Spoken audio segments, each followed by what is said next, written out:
Welcome to the Deep Dive, where we cut through the noise and get straight to the insights you need.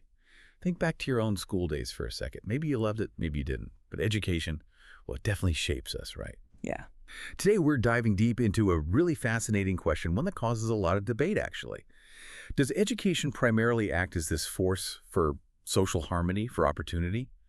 Or does it, maybe more subtly, end up reinforcing the inequalities that are already out there in society? We're going to try and untangle how different sociological perspectives see the basic role of education, our mission, to pull out the most powerful insights from your sources, help you get really informed on this pretty complex debate. Okay, let's unpack this. Yeah, and what's truly fascinating here is just how fundamentally these different views challenge our understanding of education. I mean, it's such a critical institution, right? Yeah. This deep dive, it's not just about what education seems to do. It's about why it does it, and maybe crucially, whose interests it serves in the end. Getting these different viewpoints, it's key for those aha moments, gives you the full picture without drowning in detail. Totally agree. So to kick us off, let's start with a view that sees education as, well, society's essential glue. The functionalist perspective, what's their core argument? How does education keep everything sort of running smoothly? Well, functionalists, they tend to look at society like a complex organism. Think of it like a body, Okay. where every part, every institution like education works together to keep the whole thing stable and orderly. So from this angle, education isn't just, a nice extra. It's vital. It performs these essential functions for individuals and for society. It's all about maintaining balance. A vital organ. Okay. Yeah. So what are some of its main jobs then, according to this view? Who are the key thinkers pushing these ideas? Right. Well, Emil Durkheim, writing way back in 1903, he pointed out two big ones. First, social solidarity. He argued that education passes down shared norms, values, beliefs, generation to generation. It builds a collective identity. How does that work in practice? Think about learning history in school, or even like school assemblies or rituals. They create this sense of common heritage belonging. And the insight here for Durkheim wasn't just about feeling connected. It was the bedrock of social cohesion. It stops society falling apart. Okay. Solidarity. What was the second one? The second was specialist skills. Modern economies, they're complex, right? Highly specialized jobs. Education provides that specific knowledge, that training, making sure people are ready for those roles, keeps the economy ticking over. That makes sense. So part one is making everyone feel like part of the team, and part two is making sure the team has the right skills in the right places to keep society stable. Exactly. And Talcott Parsons, later in 1961, he kind of built on this. He saw education as this crucial bridge. A bridge. Between what? Between the sort of particular, unique values of your family and the universal, impersonal values of wider society, like the workplace. At home, you're judged as you, uniquely. But at school and later at work, everyone's measured by the same standards. Right. And this, Parsons argued, prepares people for a meritocratic world. A world where what you achieve is down to your effort and ability, not who your parents are. The sort of aha here is that school isn't just teaching maths or English, it's teaching the rules of the adult game. Ah, meritocracy. That ideal that hard work equals fair reward.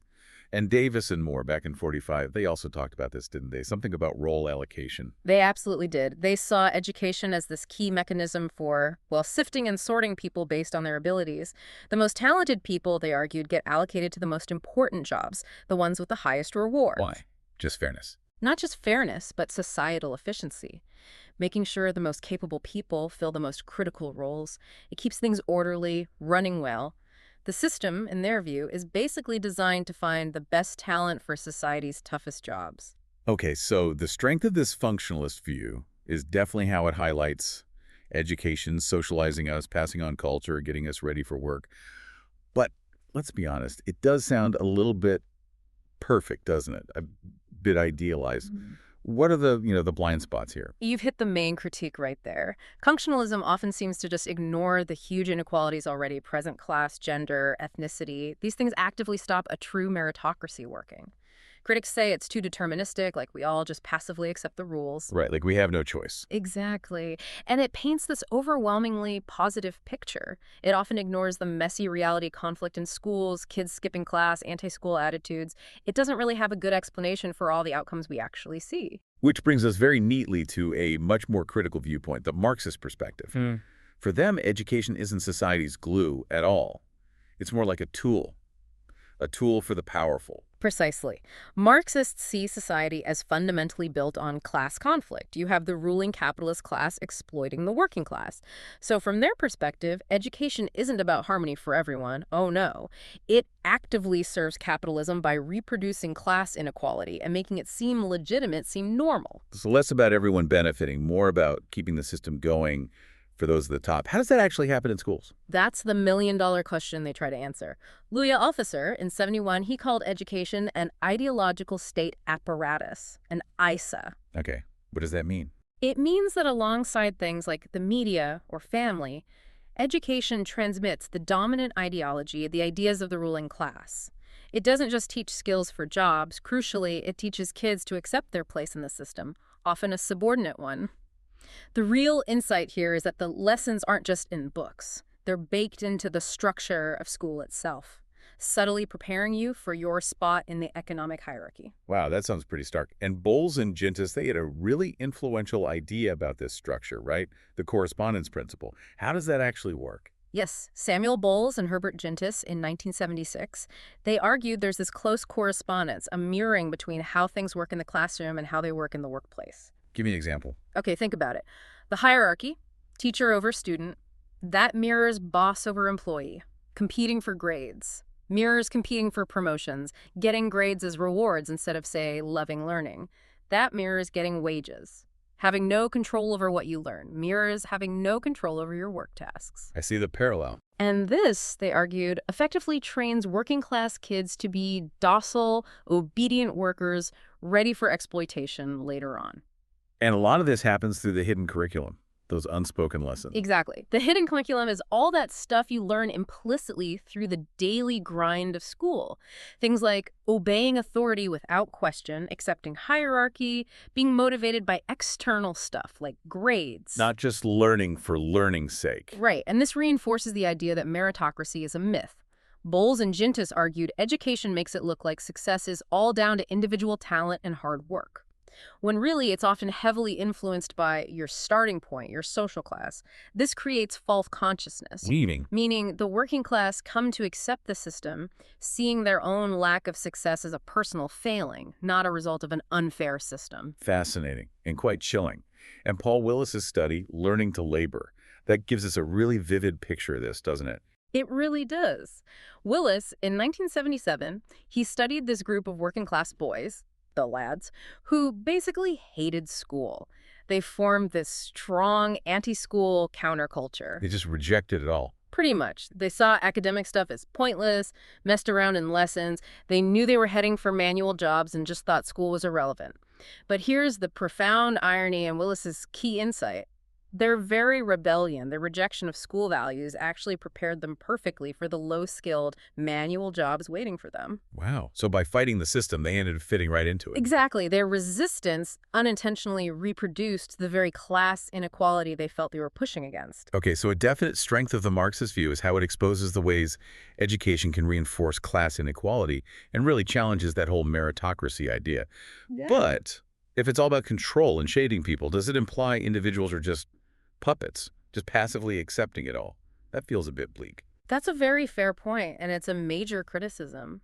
Marxists often get accused of being too deterministic, seeing people as passive pawns of the system. They sometimes downplay individual agency, people's ability to resist or succeed against the odds. People do break out of their expected paths. Yeah. It can also seem overly pessimistic, ignoring genuine successes or progress within education.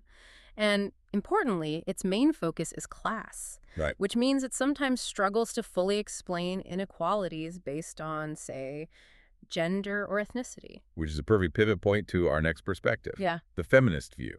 Now we're looking at education not just through class, but through the lens of gender and patriarchy. Indeed.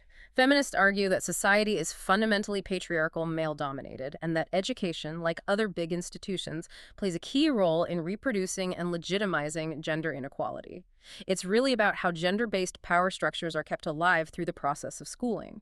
So how exactly does education do that? How do schools end up reinforcing traditional gender roles? Well, it happens in a few ways. One is gender socialization. Schools teach boys and girls, often implicitly, what's seen as appropriate behavior for their gender.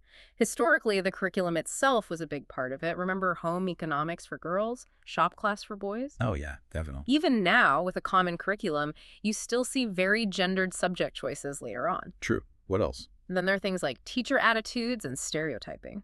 Sometimes unconsciously, teachers might praise boys for being assertive, but girls for being neat and quiet. Subtle cues. Very subtle. And the hidden curriculum is huge here too.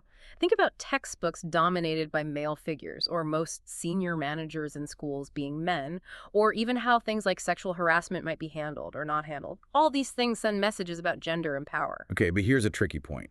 We know girls, on average, are doing really well academically now, often outperforming boys. How do feminists square that with the idea that education is still reinforcing inequality? Isn't that a contradiction? That is the central puzzle, absolutely. Even with girls achieving highly, many feminists argue education's broader impact is still prepping them for lower paid, less powerful roles in society. Or they hit that glass ceiling later in their careers. It's about more than just exam results. It's about the societal roles education subtly guides them towards. And it's worth remembering there are different feminist viewpoints. Liberal feminists see the progress, like girls' results, and say, great, let's push for more reforms for full equality. Yep. Radical feminists argue education is still deeply patriarchal. They focus on things like sexism, objectification, harassment that persists in schools. Right. Marxist feminists connect it back to capitalism education, preparing girls for cheap labor, reinforcing their domestic role. And difference feminists? Difference feminists stress that you can't just talk about girls as one group. Experiences differ hugely based on class, ethnicity, sexuality. So yeah, girls might be getting better grades, but the meaning of that success and its real-world impact on power and status is still very much debated. So the strength is definitely how it shines a light on gender inequalities that persist, even when things look like they're improving on the surface. But yeah, explaining why girls often outperform boys now, that does seem to challenge some of the simple arguments about oppression through schooling. It's a key tension within feminism, for sure. And critics might say it sometimes focuses too much just on gender, maybe missing how class or race interact with it. And yes, explaining girls' academic success is complex. Some might argue it paints too negative a picture, overlooking individual agency or the real positive changes that have benefited girls. But the core feminist argument holds. Academic success doesn't automatically equal social power. All right, let's shift gears for our final perspective. This one brings us back to ideas about order and efficiency, but with a really sharp critique of the state's role. The New Right. That's right. The New Right actually shares some common ground with the functionalists we started with. They agree education should socialize kids into a shared culture, prepare them for work, be meritocratic. However, and this is the crucial difference, they believe state-run education has basically failed at doing those things. Failed how? They see it as inefficient, not accountable enough, and fundamentally failing to meet the needs of the economy or even individual students and parents. Too much bureaucracy, not enough results. Okay, so if the state system is broken, in their view, what's their big idea to fix it? Their main solution is injecting market forces into education. They call it marketisation. The core idea: competition. Make schools compete for students, driven by parental choice. Like a marketplace for schools. Exactly. Parents act like consumers, choosing the best schools. Schools that fail to attract students, well, they either have to improve dramatically or face closure. They also tend to push for a more traditional national curriculum, focusing on core skills and values, getting away from what they might see as wishy-washy progressive education. And was there any specific research that really gave this approach a boost? Got it into policy debates? Yeah, a really influential study was by Chubb and Moe in the U.S. back in 1990. They argued state schools were inefficient, particularly failing disadvantaged kids. They strongly pushed for a market system, even suggesting things like parental vouchers to spend at any school. Their work definitely provided ammo for market-based reforms. And you can certainly see the influence of this thinking on actual policy, especially here in the UK, things like league tables, Ofsted inspections, academies. That's a clear impact. But what about the flip side? What about fairness, equity? Does turning education into a market really level the playing field, or could it actually make divisions worse? And that is precisely the core criticism leveled against the new right approach.